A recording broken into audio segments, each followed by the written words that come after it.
11절에서 19절까지의 말씀입니다. 구약성경 171면입니다.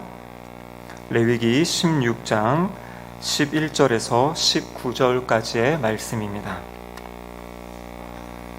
하나님의 말씀을 저와 한 절씩 교독하도록 하시겠습니다. 아론은 자기를 위한 속죄제의 수송아지를 들이되 자기와 집안을 위하여 속죄하고 자기를 위한 그 속죄제의 수송아지를 잡고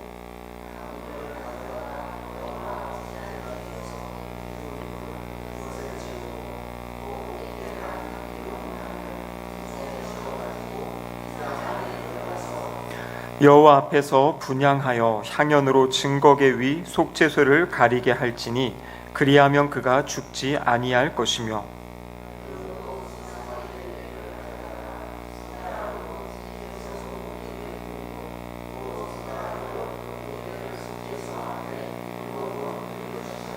또 백성을 위한 속죄제 염소를 잡아 그 피를 가지고 휘장 안에 들어가서 그 수송아지의 피로 행함같이 그 피로 행하여 속죄소 위와 속죄소 앞에 뿌릴지니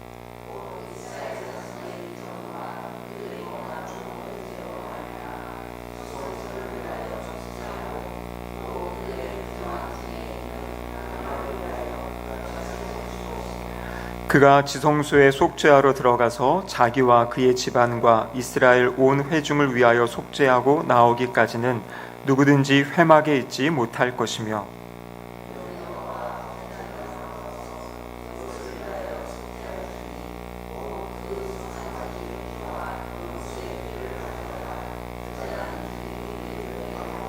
함께 읽겠습니다. 또 손가락으로 그 피를 그 위에 7번 뿌려 이스라엘 자손의 부정에서 제단을 성결하게 할 것이요. 이는 하나님의 말씀입니다. 아멘. 함께 기도하시겠습니다. 하나님 아버지 감사드립니다. 3일 저녁 저희들 다시 주님 전으로 불러주시고 함께 하나님께 예배드릴 수 있는 은혜 주심에 감사드립니다.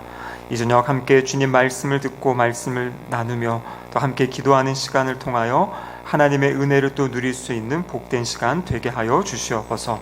성령 하나님 시간 함께 하여 주시고 임재하여 주셔서 하나님의 말씀을 깨닫게 하시고 이해하게 하시고 또 우리의 삶의 자리에 적용하며 순종하며 살아가는 믿음 허락하여 주시옵소서. 설교자 입술을 주장하시사 하나님의 말씀을 밝히 전할 수 있도록 도와주시옵소서. 예수님의 이름으로 기도드립니다. 아멘. 3일간 잘 지내셨습니까? 오늘 말씀 읽어보니까 어떻습니까? 뭐가 이해가 좀 잘 되십니까? 뭐 속죄소가 나오고 피가 나오고 부정지성소 계속 나오는데 벌써 우리가 이 레위기 말씀을 함께 살펴본 지 14번째 이제 시간이 됩니다. 점점 이제 들으시다 보면 조금씩 더 익숙해지실 줄로 믿습니다.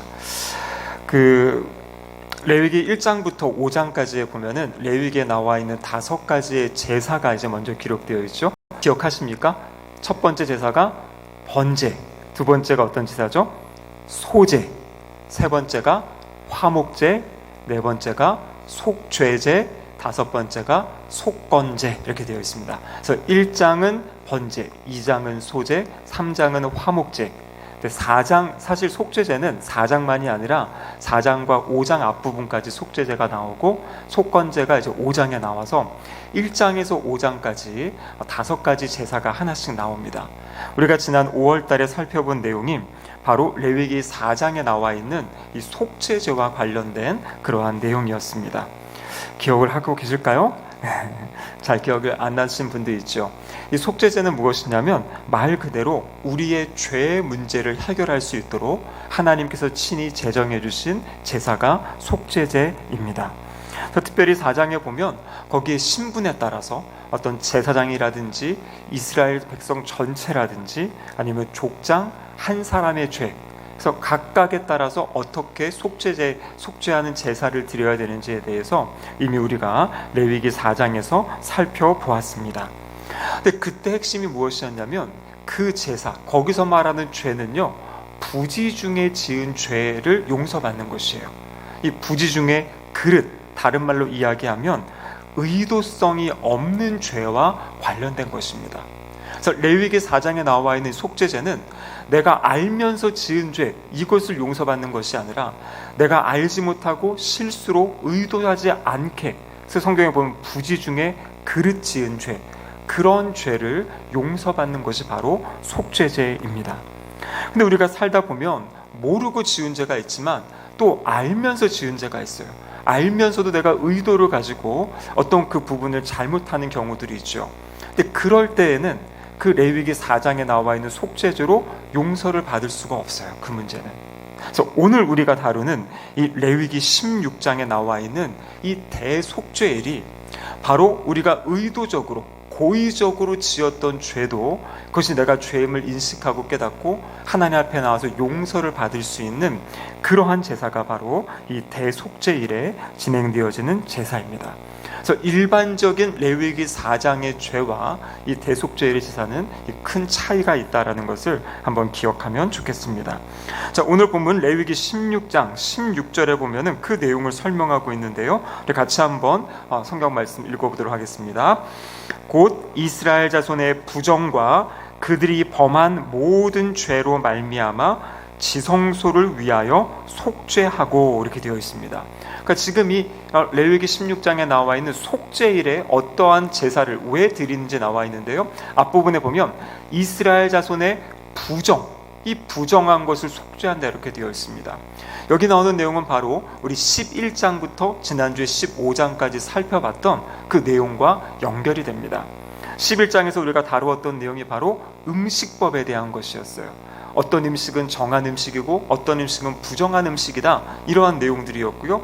12장에서 다루었던 것은 출산 후에 유출과 관련된 피 흘림에 대한, 그럴 때 어떻게 이 부정한 것을 또 정함으로 바꿔가는지에 대해서 말씀을 나눴고요. 또 13장과 14장, 그때 제가 설교 제목을 짜라트 이렇게 했는데 기억하십니까? 짜라트가 무엇이냐면 바로 악성 피부병에 대한 이야기.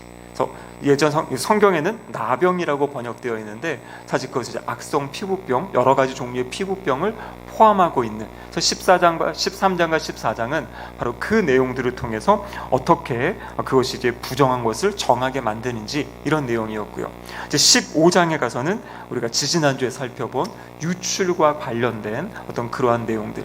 그래서 지금 여기에 속죄제는 그 앞에 나왔던 그 모든 것들을 다 포함하는, 그러한 그것을 깨끗하게 하는, 죄 용서를 받는 그러한 제사다라는 것입니다.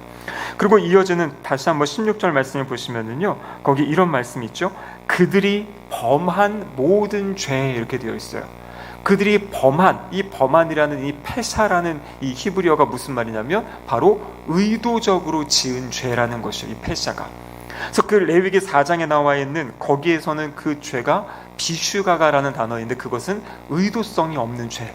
그리고 여기 나와 있는 이 16장의 이것은, 이 페사라는 것은 바로 의도성이 있는 죄. 그래서 이것이 이제 죄가 이렇게 구분이 되고, 그 구분된 죄를 어떻게 이제 우리가 용서를 받게 되는지에 대해서 이제 살펴보게 되는 것입니다. 그래서 하나님께서는 이 대속죄일의 날을 통해서 이스라엘 백성의 그 의도한 그 모든 죄까지도 용서해 주시는 것이에요. 그래서 그들의 부정함들을 정결함으로 깨끗하게 하시고, 근데 여러분 잘 생각하셔야 될 것은요, 깨끗하게 하는 것 자체가 목적이 아니라 깨끗하게 됨으로써 이제 죄악에서 벗어나 하나님 나라, 그 거룩한 나라, 그리고 하나님의 그 거룩한 백성으로 살아갈 수 있도록 하기 위해서 하나님이 이 제사를 이제 마련하게 된 겁니다. 그래서 성도들이 그 죄의 짐에 묶여 있지 않고 그 자유함을 가지고 살아갈 수 있도록 죄 용서를 해주시는 그 내용들이지요. 우리는 그 12월 31일에서 1월 1일로 넘어가는 이때를 이제 신정이라고 하지만 사실 구정보다 이때가 더 이제 한 해가 바뀌었다라는 큰 의미를 갖는 것 같습니다. 그래서 세상 사람들은 이날에 어떻게 합니까? 이 해돋이를 보겠다고 저 강원도까지 차를 타고 가서, 요즘에는 보니까 뭐 호텔이나 펜션에 이제 들어 앉아가지고 또 편하게 또 한 해를 또 마무리하고 또 새해를 맞이한다, 이렇게 이제 이야기를 합니다. 그래서 그날 아주 특별한 날로 생각하고 있는데요. 그날의 의미를 이제 과거에 한 해 동안의 그 모든 잘못된 것들이나 또 부족했던 것들, 또 안 좋았던 기억들, 그런 것들을 다 이제 내려놓고 이제 새로운 한 해를 또 맞이한다. 이것이 이제 우리 일반 사람들이 해돋이를 바라보는 또 그러한 내용인 것 같습니다. 근데 우리 교회에서는 1년에 단 한 번, 딱 한 번이죠. 요즘에는 이 말 그대로 이 철야 예배를 드립니다. 우리 교회도 올해 몇 시까지 했죠? 3시인가 4시까지 예배를 마치니까 그렇게 된 것 같은데요. 이제 그런 식으로 이제 우리는 교회에서 또 한 해를 돌아보고 하나님께 감사드리고 또 새해를 또 기대하는 이제 그러한 마음을 갖는 것, 그것이 바로 이제 새해에 우리가 하는 일입니다. 성경을 보면요, 이스라엘 백성들에게도 그런 새해의 중요한 행사가 있었습니다. 그래서 레위기 23장에 보면 이스라엘 백성들이 새해 때 했던 건 무엇이냐면 나팔을 부는 것이에요. 나팔. 그래서 나팔을 불면서 이제 한 해를 마무리하고 새로운 한 해를 시작한다. 그래서 그날을 레위기 23장에 보면 나팔절이다 이렇게 이야기를 합니다. 그래서 이 나팔절이 새해인데요, 이 구약의 이스라엘의 종교력으로는 그날이 언제냐면 7월 1일이에요. 7월 1일. 근데 이것은 이제 우리가 이야기하는 양력으로 하게 되면, 오늘날로 하면 9월 말이나 10월 초가 되는 겁니다. 그러니까 그때 바로 이스라엘 사람들은 그때가 이제 새해가 되는 것이요. 나팔절이 새해가 됩니다. 그래서 7월 1일 이 나팔을 불면서 새로운 한 해를 시작하는데요. 오늘 본문에 나와 있지 않지만 레위기 23장에 보면 바로 이 대속죄일은 7월 10일에 지키는 절기예요.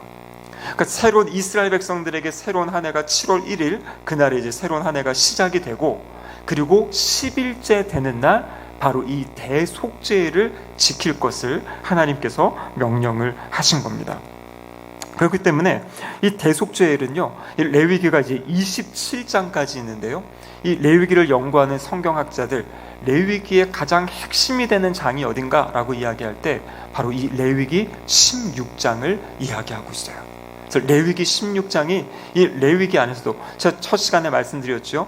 구약 성경의 그 모세오경, 창세기, 출애굽기, 레위기, 민수기, 신명기 5권의 책이 있는데요. 이걸 이제 율법서라고도 하는데 이 중에서 가장 중심이 되고 핵심이 되는 책이 바로 레위기 말씀이거든요. 근데 그 레위기의 중심이 되는 말씀이 오늘 레위기 16장의 말씀이에요. 그래서 이 16장은 오늘 한번 나누고 또 다음 주 수요일에 한 번 더 2차례에 걸쳐서 이 말씀을 살펴보려고 합니다. 이 대속죄일, 속죄라는 것은 무엇이냐면 덮는다라는 의미가 있어요. 덮는다. 그러니까 우리의 그 모든 죄를 덮어서 이것을 이제 용서받고 새롭게 출발하는. 그래서 새해가 7월 1일인데 7월 1일에 새해를 시작하고 이 10번째 되는 날 7월 10일 날 이 대속죄일 제사를 하나님께 예배를 드리면서 한 해 동안 이스라엘 백성들이 지었던 그 모든 죄를, 의도적으로 지은 죄든 그 의도하지 않고 지은 죄든 모든 죄를 용서받는 날이 바로 이 대속죄일입니다. 이스라엘 백성들에게도 이 대속죄일은 아주 중요하고 소중한 날로 그렇게 지켜졌던 그런 날입니다. 자, 오늘 본문 레위기 16장 1절과 2절을 보면 어떻게 이 대속죄를 준비해야 되는지 이런 말씀이 있는데요. 아주 중요한 것은 진지하게 잘 준비해야 된다라는 것입니다. 자, 레위기 16장 1절과 2절 말씀 한번 같이 읽어보겠습니다. 아론의 두 아들이 여호와 앞에 나가다가 죽은 후에 여호와께서 모세에게 말씀하시니라. 여호와께서 모세에게 이르시되 내 형 아론에게 이르라. 성소의 휘장 안 법궤 위 속죄소 앞에 아무 때나 들어오지 말라. 그리하여 죽지 않도록 하라. 이는 내가 구름 가운데에서 속죄소 위에 나타남이니라. 아멘. 그럼 여기 보면 아론의 두 아들이 여호와 앞에 나아가다 죽었다 이렇게 되어 있죠. 이것이 바로 레위기 10장에 있었던 그 제사장 위임식 날 마치고 첫 번째 제사를 드리다가 이 아론의 두 아들이 죽임을 당하게 되죠. 바로 나답과 아비후의 죽음의 이야기를 지금 하고 있는 것입니다. 그래서 레위기 10장의 말씀을 다룰 때 그 바로 뒤에 이제 하나님 앞에 나아갈 때 술을 마시지 말라 해가지고 아마 이들이 그 술을 마시지 않았을까라는 그런 추측을 했던 적이 있죠. 오늘 본문에 보면 그들이 죽었던 이유를 조금 더 자세하게 가르쳐주고 계십니다. 여기 뭐라고 되어 있냐면 2절에 아무 때나 들어오지 말라 이렇게 이제 말씀하고 계세요. 아무 때. 그러니까 하나님께서 정하실 때만 이 성소 안에, 특별히 지성소에 들어갈 수 있는 건데, 그래서 이 말씀을 통해서 아마 이 나답과 아비후가 이 하나님의 말씀을 어기고 그냥 어떠한 이유인지 모르겠지만 그곳에 들어가지 않았을까, 또 그렇게 이제 성경학자들은 추측을 하기도 합니다. 그래서 지금은 우리가 이렇게 하나님 앞에 나와서 우리가 예배 시간을 정하고 이때 모여서 예배 드립니다 하면 언제라도 예배를 드릴 수 있지 않습니까? 또 이렇게 교회에 모여서 예배 드리는 것뿐만 아니라 개인적으로 가정 예배도 드릴 수 있고, 아니면 가정 예배 아니고 혼자서도 시간을 정하고 하나님 앞에 예배 드릴 수 있어요. 그럼 우리가 예배 드리는 그곳이 하나님이 임재하시는, 그러니까 우리에게 성령님이 임하셔서 우리를 성전이라 말씀하시고 우리 안에서 예배 드리는 예배를 받으신다라고 약속하셨잖아요. 근데 구약 시대에는 바로 하나님이 이 정하신 곳, 그 성전 안에서도 특별히 지성소 안에 하나님이 정하신 그 곳에서만 하나님을 정말 만날 수 있는, 하나님의 임재를 경험할 수 있는 그러한 이제 말씀들이 이제 성경에 나와 있는 것입니다. 그래서 오늘날 우리가 이렇게 마음껏 우리가 예배 드릴 수 있다는 것은 이 구약 성도들이 보면 너무나 큰 특권을 우리는 지금 누리고 있다라는 것이죠. 제가 지난번에 한번 이 성막 그림을 보여드리며 설명한 적이 있는데, 오늘 이 말씀을 위해서 다시 한번 그 내용들, 성막 그림을 한번 보도록 하겠습니다. 우리가 지지난달이었나요? 우리 그 성막 가서 또 실제 보고 돌아오셨죠? 자꾸 봐야 이제 기억을 합니다. 저쪽에 보면은 문이 동쪽으로 들어가는 문이 하나가 있어요, 밖에. 그리고 들어간 다음에 약간 네모 사각형으로 되는 것이 바로 번제단이라는 거죠. 거기서 이제 재물을 불태우는 거고, 그 뒤에 있는 것이 바로 물두멍입니다. 거기서 이제 손과 발을 이제 제사장들이 이제 씻고 들어가는 거죠. 그래서 그 안쪽에 직사각형 모양으로 위가 덮여져 있는 그 부분이 바로 성소예요, 성소. 근데 성소가 또 두 부분으로 나누어집니다. 그 다음 그림 보여주시면, 성소는 저 전체를 성소라고 하는데 바로 성소 안에 또 휘장이 있고, 그 맨 안쪽 저기 안에 보시면 약간 이렇게 황금색으로 된 그러한 네모 상자가 보이는 그것이 바로 언약궤 법궤인 것이고요. 그 안쪽이 바로 지성소다라는 것이에요. 그래서 지금 아무 때나 들어오지 말라 이야기하신 건 뭐냐면, 저 성소 안에 저 지성소, 저기는 하나님께서 대제사장이 1년에 딱 한 번 이 정해진 대속죄일 날 들어가는 것으로 하나님이 그렇게 정하신 것이에요. 그래서 저 안에는 아무 때나 들어가면 안 된다라고 지금 이야기하고 계시는 겁니다. 자, 그런데 지금 이제 아론의 두 아들의 잘못은 그곳을 이제 들어갔던 것이고요. 그리고 자, 레위기 16장 12절 말씀을 같이 한번 보겠는데요. 같이 한번 읽어보겠습니다. 향로를 가져다가 여호와 앞 제단 위에서 피운 불을 그것에 채우고, 또 곱게 간 향기로운 향을 두 손에 채워가지고 휘장 안으로 들어가서, 이렇게 되었죠. 자, 여기 보시면은 향로를 가져다가 여호와 앞 제단 위에서 피운 불을 그것에 채우고, 이렇게 되어 있습니다.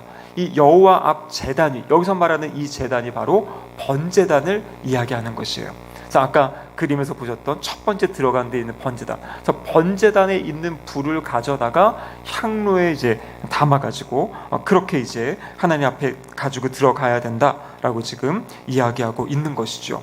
근데 레위기 10장에 보면 아론의 두 아들이 죽임당할 때 다른 불을 가져왔다 이렇게 이야기하고 있죠. 그래서 하나님께서 말씀하신 그 번제단의 불이 아닌, 지정하신 불이 아닌 다른 것을 가지고, 그러니까 하나님이 정하신 때, 하나님이 정하신 불을 가지고 들어가야 되는데 정하지 않은 때에 다른 불을 가지고 들어가서 그렇게 죽임을 당하게 된 사건, 그것이 바로 레위기 10장에 나와 있는 그 내용입니다. 그래서 오늘 다시 이 본문의 말씀을 통해서 하나님께서 정확하게 이들에게 언제 그리고 무슨 불을 가지고 들어가야 될지에 대해서 말씀해 주고 계시는 거예요. 그럼 이렇게 정한 것이 중요한 이유가 무엇이냐면, 바로 결국에 이것이 예수 그리스도의 십자가를 예표하는 것이에요. 하나님께 나아갈 때 아무렇게나 아무런 방법으로 나아갈 수가 없다라는 것이에요. 하나님께 나아갈 때는 오직 하나님이 정하신 한 길, 바로 길이요 진리요 생명 되신 예수 그리스도를 통해서만이 하나님께 나아갈 수 있다라는 것입니다. 그럼 요즘에 이 종교 다원주의를 이야기하는 사람들은 무슨 말이냐면 이런 얘기를 하는 거예요. 어떤 궁극적인 신이 있는데 그 신께 나아가는 방법은 다양하다, 이렇게 얘기하는 거예요. 그러면서 등산의 비유를 하면서 산이 있을 때 이 오른쪽으로 올라가든 왼쪽으로 올라가든 북쪽으로 올라가든 끝에 가면은 결국에 산에 올라가는 거 아니냐, 이렇게 해가지고 그 신을 추구하든 이렇게 해서 추구하든, 그러면서 어떠한 신이든 우리가 함께 추구하면 그 신에게 도달할 수 있다, 이렇게 이야기하는 것이 바로 이 종교 다원주의예요. 그래서 무슨 신을 믿어도 결국에는 궁극적인 신에게 다가갈 수 있다, 이렇게 얘기하는 잘못된 이야기를 하는 거죠. 그래서 오늘 이 본문이 가르쳐 주는 것, 하나님이 정하신 때 그리고 정하신 불이라는 것은 무엇이냐면 우리에게 적용하면 오직 예수 그리스도, 하나님께서 하나님 앞에 나올 수 있는 길은 오직 예수 그리스도다라고 이렇게 정해주신 그 예수님을 통해서만이 하나님께 나아갈 수 있다라는 것을 이 말씀이 우리에게 가르쳐주고 계시는 겁니다. 자, 이어지는 말씀 레위기 16장 13절에 보시면 이런 말씀이 있습니다. 여호와 앞에서 분향하여 향연으로 증거계 위 속죄소를 가리게 할지니 그리하면 그가 죽지 아니할 것이며. 이게 무슨 말이냐면요, 지금 대제사장이 1년에 한 번 지성소에 들어가는데 지성소에 들어갈 때 향을 가지고 들어가는 것이에요.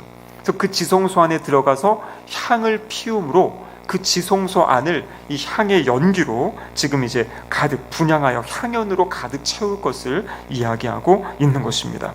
왜냐하면 바로 그곳에 하나님의 거룩한 임재가 머문다고 말씀했는데요, 그 임재를 바라보지 못하도록 이렇게 차단하는 그러한 역할이 바로 이 향을 가지고 이 지성소에 들어가는 그 의미라고 할 수가 있습니다. 자, 그래서 이제 주의를 해서 하나님이 정하신 때 정하신 불을 가지고 들어가서 지성소 안을 향연으로 가득 채우고, 그 다음에 또 제사장이 해야 될 일이 있습니다. 레위기 16장 4절 말씀인데요, 같이 한번 읽어보겠습니다.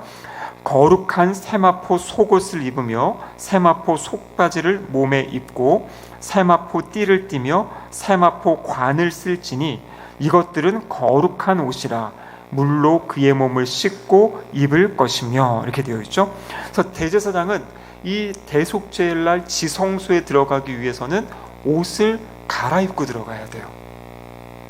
우리가 예전에 이 레위기 8장에서 대제사장이 입었던 옷, 그러니까 대제사장 위임식 때 그때 제사장이 입는 옷에 대해서 한번 살펴본 적이 있었는데요. 우리 그림 한번 보여주시죠. 여기 보시면은, 그리고 오른쪽에 보면 이렇게 파란색 옷에다가 이렇게 에봇, 그리고 여기 보면은 이제 흉패, 이것이 있는 옷이 바로 대제사장의 옷이에요. 그래서 멀리서 보면은 이 가슴에 12개의 보석이 지금 달려 있는 거거든요. 그리고 이 아래에 있는 에봇 같은 경우에도 금색 실을 사용해 가지고 금색과 자색, 홍색 이런 실로 만들었기 때문에 이 빛이 비치게 되면은요, 대제사장은 이 몸에서 이렇게 빛이 나는, 그래서 마치 이 당시 어떤 왕의 모습을 좀 상징하는, 그래서 어떤 학자들은 이것이 바로 왕이신 하나님, 그 하나님의 이 대리자로 서 있는 어떤 그 모습을 이제 보여준다, 이렇게도 이야기하는데요. 그래서 대제사장은 평소에 저 옷을 입고, 그리고 성소 안에 있을 때에도 또 이제 저 옷을 입고 주로 그 사역을 하는 것이에요, 대제사장은. 그런데 이 대속죄일에는 저 옷을 벗고 옆에 보면은 옆에 모습이 일반 제사장이 입는 그 옷입니다. 여기 세마포라는 것은 바로 저 하얀색. 그래서 저 그림에는 이제 일반 제사장은 여기다 띠는 좀 색깔이 있는 건데, 여기서 말하는 대제사장의 옷은 완전히 그냥 저 하얀 세마포로 된 그 옷으로 지금 갈아입고 그렇게 해서 이제 지성소에 들어가야 되는 것이에요. 여러분, 대제사장의 옷을 보면요, 그 지금 저 에봇이라는 것이 약간 앞치마 같은 그 옷이고요, 그 안쪽에 보면 청색으로 된 옷이 있죠. 그게 이제 에봇 받침이라는 옷인데, 그 아래 보면은 뭐가 있냐면 거기에 금방울과 석류, 금방울 석류 해가지고 그 옷 전체를 두르고 있어요. 그래서 제사장이 일반적으로 걸어 다닐 때 그 금방울이 딸랑거리면서 제사장이 온다라는 것이 아는 것이에요. 눈으로도 아주 보이고 옷으로도 보이는 겁니다. 그런데 이 대속죄일날 지성소에 들어갈 때에는 저 옷을 이제 벗는 거예요. 그래서 이 의미는 무엇이냐면 왕 대신 하나님 앞에 나아갈 때 그리고 특별히 대속죄일이 어떤 날입니까? 이스라엘 백성 전체의 죄를 지금 하나님께 용서받기 위해 들어가는 그 자리이기 때문에 이 화려한 모든 것을 다 내려놓고 그냥 아주 깨끗한, 단정한, 그리고 검소한 이 옷을 입고 하나님 앞에 나아가게 하나님이 그렇게 말씀을 하신 겁니다. 그래서 모든 특권과 자존심을 다 내려놓고 왕 중의 왕이신 하나님 앞에 겸손한 종의 모습으로 지금 들어가서 이제 제사를 드리는, 그것이 바로 이 대속죄일에 대제사장이 하는 그러한 일이고 사역이다라는 것입니다. 자, 여기까지 한번 내용들을 살펴보고 이 내용을 이제 히브리서에 가서 보면은요, 히브리서는 이제 13장까지 있는데요, 크게 보면은 1장에서 7장까지 핵심 내용은 바로 예수 그리스도가 어떤 분인가 이것을 가르쳐 주세요. 히브리서 1장에서 7장. 근데 그 핵심 내용이 무엇이냐면 예수님은 바로 대제사장이시다라는 그 내용이에요. 그래서 히브리서를 사실 잘 이해하려면 이 레위기의 말씀을 알아야 됩니다. 또 레위기를 잘 해석하려면 히브리서라는 게 연결이 되어 있거든요. 근데 히브리서 1장과 7장까지의 내용의 핵심은 예수님이 누구신가? 예수님이 바로 대제사장이시다. 그리고 히브리서 18장에서 10장까지의 내용은 무엇이냐면 대제사장이신 예수 그리스도께서 희생제사를 드리신 그 일. 근데 일반적으로 제사장은 어떤 짐승을 가지고 짐승의 피를 드리는 건데, 예수님은 본인이 대제사장이시고 본인이 제물이 되셔가지고 자기 자신을 십자가에 내어드린 그 사건을 이 히브리서 이제 8장에서 또 10장까지 그 내용을 다루고 있습니다. 그래서 히브리서 5장 10절에 보면 이렇게 말씀이 기록되어 있어요. 같이 한번 읽겠습니다. 하나님께 멜기세덱의 반차를 따는 대제사장이라 칭하심을 받으셨느니라. 그러니까 일반적으로는 아론의 자손이 이제 이 구약에서는 제사장이 되는데, 지금 예수 그리스도는 멜기세덱의 반차를 따른, 그러니까 일반적인 아론의 자손과 다른 어떤 그러한 반열을 따랐다, 그 반열을 따른 대제사장이다, 이렇게 말씀하고 계시고요. 또 히브리서 7장 28절 말씀해 보시면 같이 한번 읽어보겠습니다. 율법은 약점을 가진 사람들을 제사장으로 세웠거니와 율법 후에 하신 맹세의 말씀은 영원히 온전하게 되신 아들을 세우셨느니라. 아멘. 지금 레위기 16장에도 보면요, 아론이 이 대속죄일의 제사를 드리기 전에 먼저 자신의 죄를 속하는 제사를 드리거든요. 그러니까 이것은 바로 인간 제사장의 그 연약함, 그것 때문에 자기를 위한 제사를 드려야 되는데, 예수 그리스도께서는 온전하신, 여기 보니까 영원히 온전하게 되신 그 아들, 그래서 완전하신 대제사장인 예수님의 모습을 히브리서에서 가르쳐주고 계십니다. 그래서 구약의 대제사장이 하는 이 모습, 하나님 앞에 나아가서 그 보좌 앞에 나아간 이 모든 모습, 제사의 모습은 바로 예수 그리스도, 신약의 예수 그리스도께서 행하실 그 모든 일들을 이제 먼저 이렇게 그림자처럼 보여주는 이제 그러한 말씀이다라는 것이죠. 자, 레위기 16장 6절 말씀을 같이 보겠습니다. 아론은 자기를 위한 속죄제의 수송아지를 드리되 자기와 집안을 위하여 속죄하고, 이것이 방금 제가 말씀드린 것처럼 자기를 위한 제사를 아론은 먼저 드리고 이스라엘 백성 전체를 위한 제사를 드리게 됩니다. 이 제사를 드리는 중요한 방법은 레위기 16장 14절인데요. 14절 같이 한번 보겠습니다. 그는 또 수송아지의 피를 가져다가 손가락으로 속죄소 동쪽에 뿌리고 또 손가락으로 그 피를 속죄소 앞에 7번 뿌릴 것이며. 자, 이제 최용서를 받는 방법이 지금 나와 있는 것이에요. 아까 전에 성소를 들어가고, 성소에 딱 들어가면 오른쪽에는 떡상이 있고 왼쪽에는 이제 금촛대가 있고 바로 앞에는 분향단이 있습니다. 근데 그 분향단 뒤에 있는 그 휘장이죠. 휘장을 이제 올리고 이 휘장 안으로 들어가면 이제 그 안에 바로 언약궤 법궤가 있어요. 그래서 지성소 안에는 그 언약궤 법궤가 있는데요. 우리 법궤 그림을 한번 보여주시면 좋겠습니다. 예, 법궤 그림을 보시면 좀 잘 보이십니까?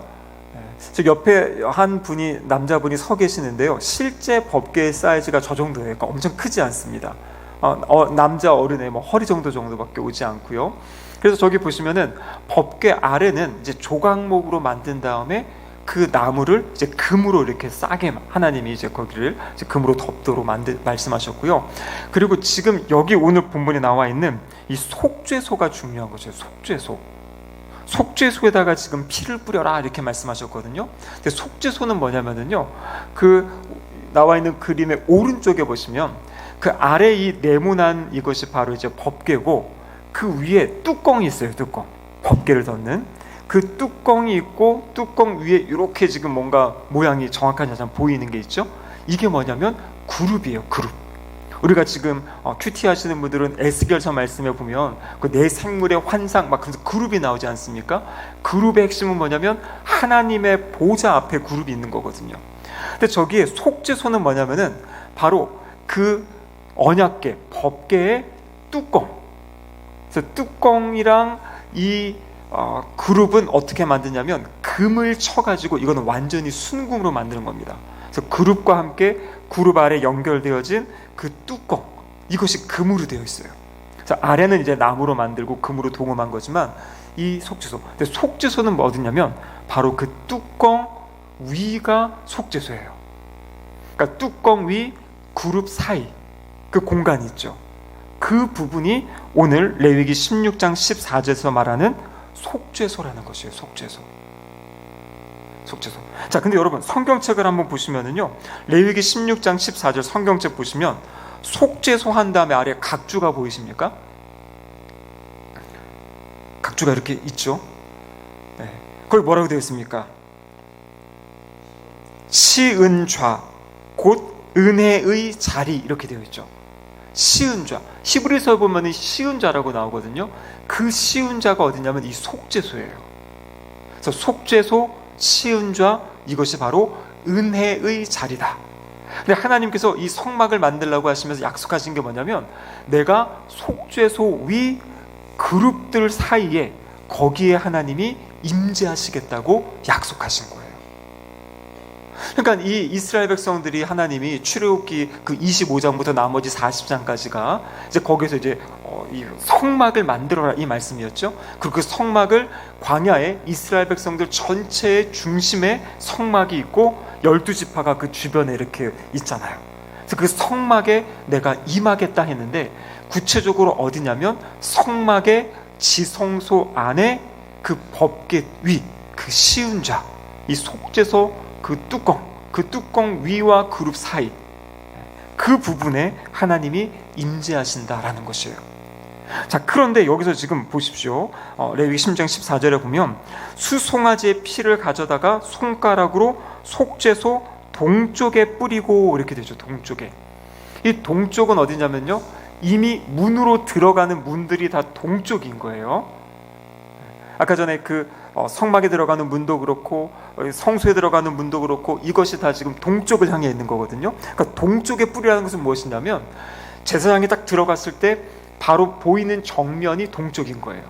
근데 그곳에 어디에다 뿌리냐면 동쪽에 뿌리라. 근데 15절에 보면은 속죄소 위라고 되어 있어요. 속죄소 위. 그러니까요, 그 금판 위에다가 뿌리라는 것이에요. 금판 위에다가.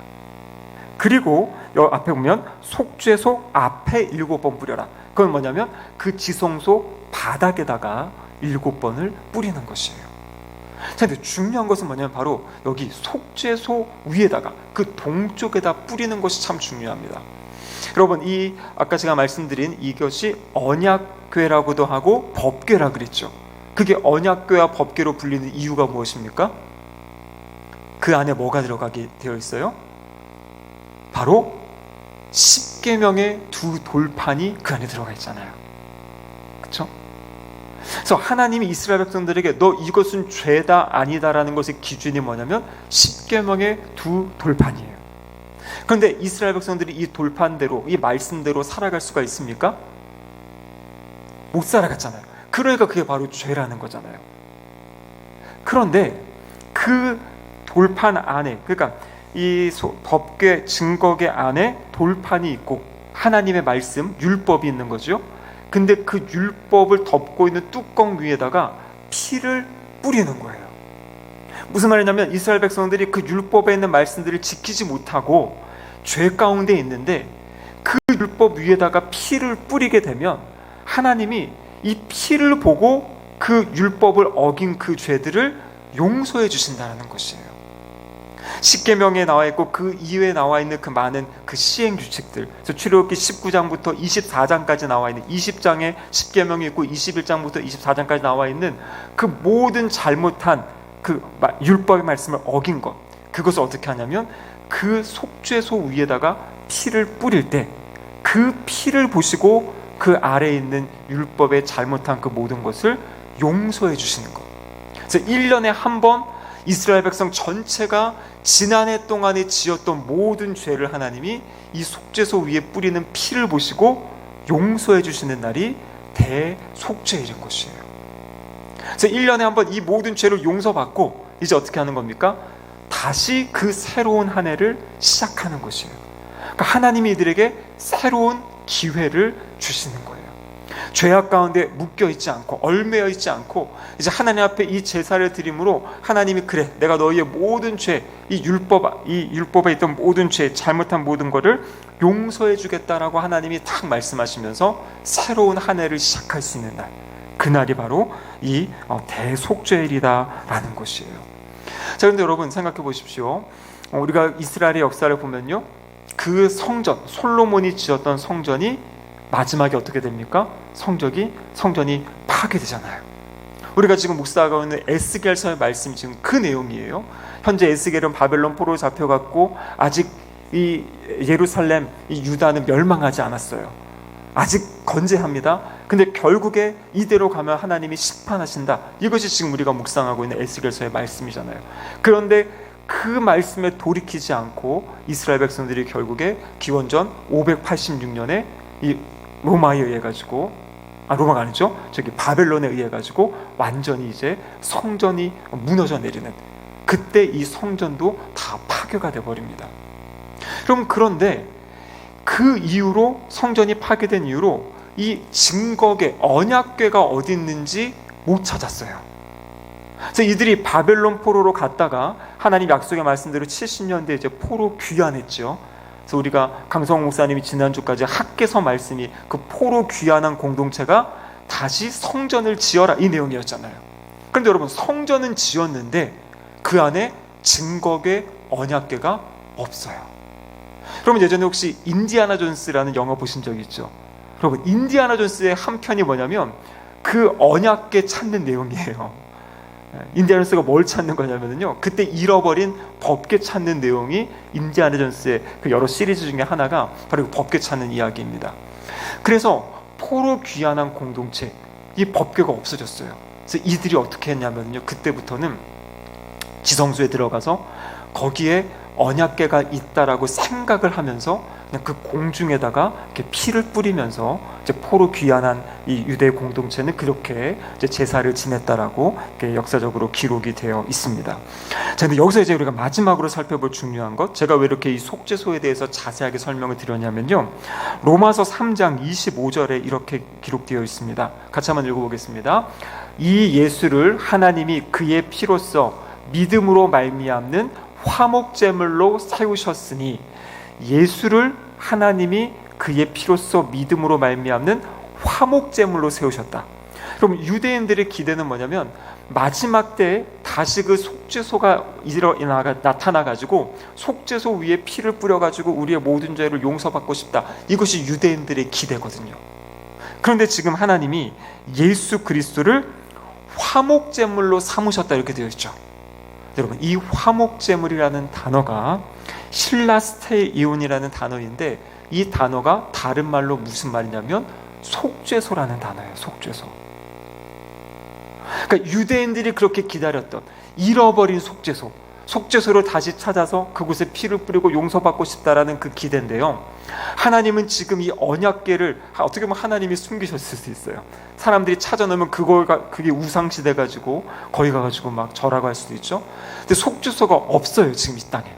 그런데 예수 그리스도를 하나님이 속죄소로 삼으신 거예요. 오늘 본문이 예수를 화목제물로 세우셨다, 예수를 속죄소로 세우셨다. 무슨 말입니까? 그때에는 이 속죄소 위에 피가 뿌려져서 용서를 받았죠. 이 신약의 시대는 어떻습니까? 예수 그리스도의 몸에, 예수 그리스도가 속죄소인데 예수 그리스도의 몸에 예수 그리스도의 피가 흘려짐으로 인류의 모든 죄를 예수님이 용서해 주시는 거예요. 그러니까 우리가 알고 지은 죄나 모르고 지은 죄나 그 모든 것이 예수 그리스도의 보혈로 씻김을 받는다라는 것을 말씀하고 계시는 거예요. 그래서 구약에서 잃어버린 이 속죄소가 바로 예수 그리스도가 속죄소다라고 사도 바울이 이 성경을 통해서 우리에게 말씀해주고 계십니다. 말씀을 마무리합니다. 여러분, 이스라엘 백성들은요 1년에 한 번 자신이 지었던 모든 죄를 하나님 앞에 용서받는 날이 있었어요. 속죄소에 피를 뿌림으로. 근데 여러분, 우리들은요 우리의 죄를 회개하고 자백하고 고백하면요 그 즉시 우리 주님의 피로, 우리 보혈의 은혜로 용서를 받아요. 그러니까 우리는 1년에 한 번 다시 용서받고 시작하는 것이 아니라 우리가 잘못할 때마다 그것을 깨닫고 하나님께 회개하며 기도할 때 하나님이 우리에게 새로운 삶의 기회들을 주신다는 것이에요. 그러니까 하루의 삶을 마무리하고 잠자리에 들 때 그날에 있었던 잘못들을 하나님께 고백하고 회개하고 다음날 아침에 일어나면 그 죄의 무거운 짐들, 그 죄의 모든 죄책들을 다 자유함을 얻고 새롭게 주님과 동행하며 살아가는 은혜를 우리에게 주셨다라는 것입니다. 그것이 바로 이 대속죄, 예수 그리스도의 십자가를 예표해주는 이 날의 의미다라는 것이에요. 그래서 우리가 날마다 최대한 죄를 짓지 않도록 우리가 살아가야 되지만 또 우리가 또 죄를 지었을 때에는 정말 하나님 앞에 통회하고 자복하고 예수님께 그 기도할 때 우리의 죄 씻김을 받고 또 새롭게 성령님의 도우심 가운데 살아가는 우리의 삶이 될 줄로 믿습니다. 이 말씀을 붙잡으시고 또 이번 한 주간도 힘있게 살아가시기를 주님의 이름으로 축복합니다. 기도하시겠습니다. 하나님 아버지, 감사드립니다. 대속죄의 말씀을 통하여서 다시 한번 우리가 또 어떻게 예수 그리스도의 십자가의 은혜로 죄 용서함을 받았는지 또 새롭게 살 수 있는 힘과 소망을 얻게 되었는지 말씀하여 주심에 감사드립니다. 우리의 삶의 자리가 날마다 죄를 멀리하고 하나님 사랑하는 일에 더 힘쓰는 우리의 삶이 되게 하여 주셔서 하나님의 거룩한 자녀의 삶 살아가는 우리 모두가 되게 하여 주시옵소서. 예수님의 이름으로 기도드립니다. 아멘.